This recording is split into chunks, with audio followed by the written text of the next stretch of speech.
จิบ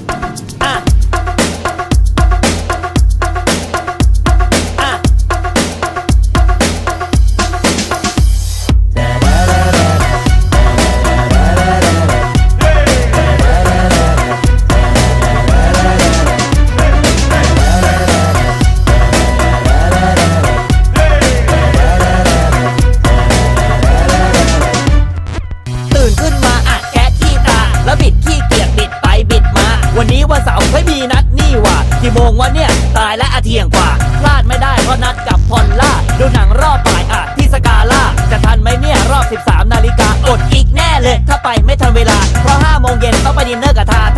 ช่วงรอบอยู่เป็นปาร์ตี้ที่พัทยาสนุกสุดใจไปกับน้องเทย่าพรุ่งนี้ก็มีอีกประมาณ5 คิวกว่ามีกิ๊กกันทั่วเมืองหัวใจสู้ซ่าตั้งแต่รังสิตจนไปติดบางปะมาก็คนรุ่นใหม่ไม่ได้มุ่งเสพยากิ๊กเยอะนี่ว่าตามภาษาวัยมันกิ๊กเล็กๆกิ๊กเด็กอนุบาลกิ๊กนานๆกิ๊กเด็กม.4 กิ๊กทีกิ๊กเด็กมหาลัยกิ๊กพันใจกิ๊กกันแฮปปี้กิ๊กใหญ่ๆกิ๊กไฮโซ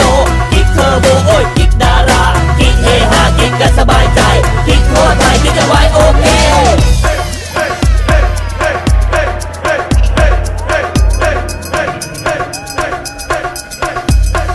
คงจะดีนะถ้าทุกคนกิ๊กกันหมดอลหม่านจ้าละหว่านสุขสันต์กันมันหยดกิ๊กบนเรือบนเครื่องบินกิ๊กบนรถทุกอาชีพกิ๊กกันหมดอนาคตจะเป็นไงแม่ค้าขายผักเป็นกิ๊กกับด็อกเตอร์พยาบาลสาวกิ๊กกับเด็กเรียงเบอร์สาวออฟฟิศกิ๊กกับหลานในอำเภอเจ้าของร้านบาร์เบอร์กิ๊กกับลูกกำนันมีวันหนึ่งผมไปห้องหญิงมาไปไม่ถึงชั่วโมงแล้วแฟนเขาก็มาตายแน่ๆไปหลบใต้เตียงดีกว่าผู้ชายที่เข้ามาเฮ้ยทำไมมี3 คนโอจะบ้าตายนั่นไม่ใช่แฟนเธอกิ๊กล้วนๆมารวมตัวกลุ่มเบลเลอร์แอบอยู่ใต้เตียงด้วยความเบื่อที่เสลอกลัวเตียงของเธอมันจะหักมาทับเรากิ๊กเล็กๆกิ๊กเด็กอนุบาลกิ๊กนานๆกิ๊กเด็กม.4 กิ๊กทีกิ๊กเด็กมหาลัยกิ๊กพันใจกิ๊กกันแฮปปี้กิ๊กใหญ่ๆกิ๊กไฮโซ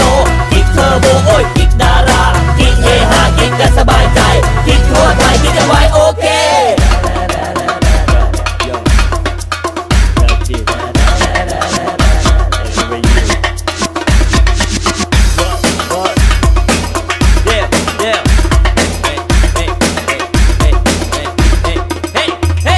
คนนั้นมีกิ๊กคนโน้นก็มีกิ๊กเธอก็เป็นกิ๊กแล้วเธอก็มีกิ๊กคนนี้ใช่เลยขำคลิกยัวเยียยิกจุกจิกละเล็กเด็กรุ่นใหม่ไฟแรงเกินร้อยกุ๊กกิ๊กกันแต่เล็กบางคนยังเด็กน้อยเด็กไทยจีนหลังแม้กระทั่งเด็กน้อยยังไม่ทันมีฮัมแต่ก็มีกิ๊กแล้วเช้าคนหนึ่งตอนบ่ายอีกคนหนึ่งเย็นคนหนึ่งรอบดึกอีกคนหนึ่งบางคนมีเป็นโหลเล่นเอาเราตะลึงกิ๊กหรือเพิ่งแจกน้ำหวานกันทั่วเมืองคุณครับคุณมีกิ๊กกันหรือยังถ้าคุณยังไม่มีว้าทำไมเชยจังถ้าคุณมีเยอะก็แบ่งมาให้ผมบ้างจะขอบคุณดังๆขอบคุณครับกิ๊กเล็กๆกิ๊กเด็กอนุบาลกิ๊กนานๆกิ๊กเด็กม.4 กิ๊กทีกิ๊กเด็กมหาลัยกิ๊กพันใจกิ๊กกันแฮปปี้กิ๊กใหญ่ๆกิ๊กไฮโซกิ๊กเทอร์โบโอ้ยกิ๊กดารากิ๊กเฮฮากิ๊กกันสบายใจกิ๊กทั่วไทยกิ๊กกันไว้โอเค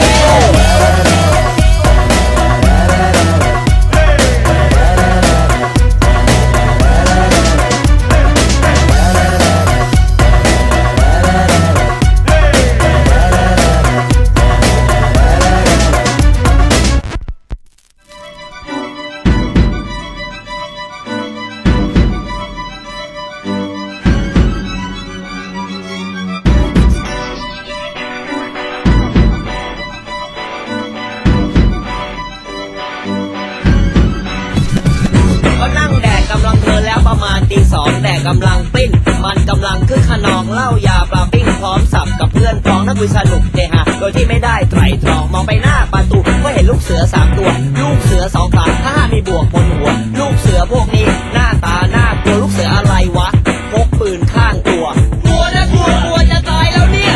กลัวนะกลัวชิบหายแล้วเนี่ยกลัวนะกลัวจนหัวใจอ่อนเพลียกลัวแค่ไหนคิดดูไอเย็นเฮียดีเจแม่งใช้ได้เขาเปิดเพลงหน้าดินผมแดนก็จูกระจายแดนซะจนเจียวปลิ้นบางคนมือถือรถหายแดนจนเสียทรัพย์สินดิ้นซะจนในหอบเลยซดเหล้าต่อไปพี่เชื่อไหมมันมาอีกแล้วครับท่านไอ้ลูกเสือ2 ขายืนสนทนากันหน้าผับเราเที่ยวทำเราเสียขวัญแม่งสั่งดีเจปิดเพลงเลยอดแดนส์กันกลัวนะกลัวจะตายแล้วเนี่ยกลัวนะกลัวชิบหายแล้วเนี่ยกลัวนะกลัวจนหัวใจอ่อนเพลียกลัวแค่ไหนคิดดูไอเย็นเฮียกูนั่งอยู่ดีๆเสือกมาไล่กูทำไมกูเต้นกำลังมันเสือกมาไล่กูทำไมจีบหญิงกำลัง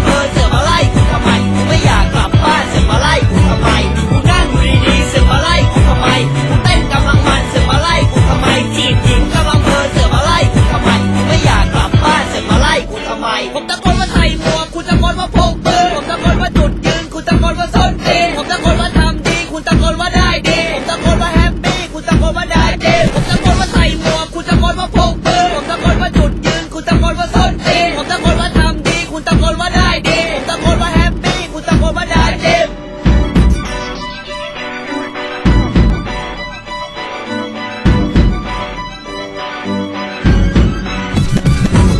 สวัสดีครับน่ารักจริงนะเธอเมาหรือยังครับเนี่ยผมชื่อจริงนะครับมาเกี่ยวก้อยได้เลยดวงของเธอจะรุ่งโชดช่วงจะชวานทุกอย่างลงตัวมันกำลังจะโอเคหมดแดกแล้วเนี่ยจะจิมเริ่มหน้าเบ้มันมาจากไหนไม่รู้เข้ามาอย่างหน้าเยเกไฟก็เปิดผักปิดน้องอิ่มเลยหายตัวกลัวนะกลัวจะตายแล้วเนี่ยกลัวนะกลัวชิบหายแล้วเนี่ยกลัวนะกลัวจนหัวใจอ่อนเพลียกลัวแค่ไหนคิดดูไอ้เย็นเนี่ยเฮ้ย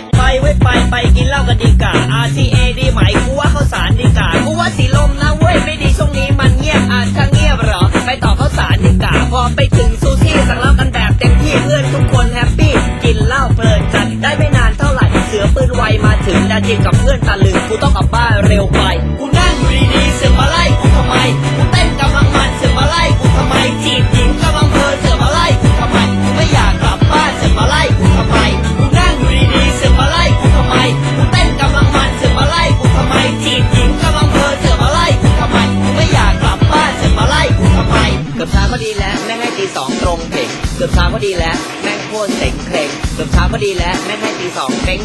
เกือบเช้าก็ดีแล้วกูแม่งโคตรเซ็งเกือบเช้าก็ดีแล้วได้มีเวลาจีบสาวเกือบเช้าก็ดีแล้วได้มีเวลาแบบยาวๆเกือบเช้าก็ดีแล้วกูไม่อยากกลับบ้านเกือบเช้าก็ดีแล้วลูกเสือมาหยุดความสำราญกูนั่งอยู่ดีๆเสือมาไล่กูทำไมกูเต้นกำลังมันเสือมาไล่กูทำไมจีบหญิงกำลังเพลินเสือมาไล่กูทำไมกูไม่อยากกลับบ้านเสือมาไล่กูทำไมกูนั่งอยู่ดีๆเสือมาไล่กูทำไมกูเต้นกำลังมันเสือมาไล่กูทำไมจีบหญิงกำลังเพลินเสือมาไล่กูทำไมกูไม่อยากกลับบ้านเสือมาไล่กูทำไมกูนั่งอยู่ดีๆเสือมาไล่กูทำไมกูเต้นกำลังมันเสือมาไล่กูทำไมจีบหญิงกำลังเพลินเสือมาไล่กูทำไมกูไม่อยากกลับบ้านเสือมาไล่กูทำไมกูนั่งอยู่ดีๆเสือมาไล่กูทำไมกูเต้นกำลังมาฟังกันไหนวะไอ้ปากดีอยู่ไหนวะคิดว่าเจ๋งคิดว่าเก่งไอ้เสงเพลงอยู่ไหนวะทำเป็นเห่าทำเป็นหอนมาสอนเฮียอะไรวะมาแล้วกูอยู่ตรงนี้มาเรียนที่ตีนกูซะไหนวะไอ้ปากดีอยู่ไหนวะคิดว่าเจ๋งคิดว่าเก่งไอ้เสงเพลงอยู่ไหนวะทำเป็นเห่าทำเป็นหอนมาสอนเฮียอะไรวะมาแล้วกูอยู่ตรงนี้มาเรียนที่ตีนกูซะอยู่ไหนวะไอ้ปากดีอยู่เมื่อกี้ให้แม่งอยู่ไหนวะ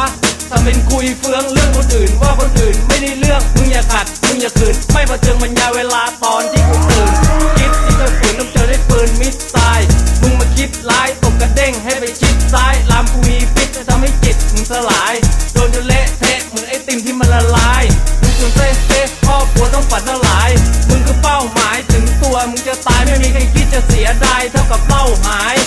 กูน่ะลิดร้ายยิ่งกว่าจำโจรกูโลส่งมึงไปตายไปที่ดาวพูโตสิ้นชีพชีวาวายัดลงอยู่ในรูโตพูดถึงความดังกูก็เปรียบมึงกับสเตอริโอเทียบกับตัวมึงก็เปรียบมึงกับโมโนไหนวะไอ้ปากดีอยู่ไหนวะคิดว่าเจ๋งคิดว่าเก่งไอ้เสงเพลงอยู่ไหนวะทำเป็นเห่าทำเป็นหอนมาสอนเฮียอะไรวะ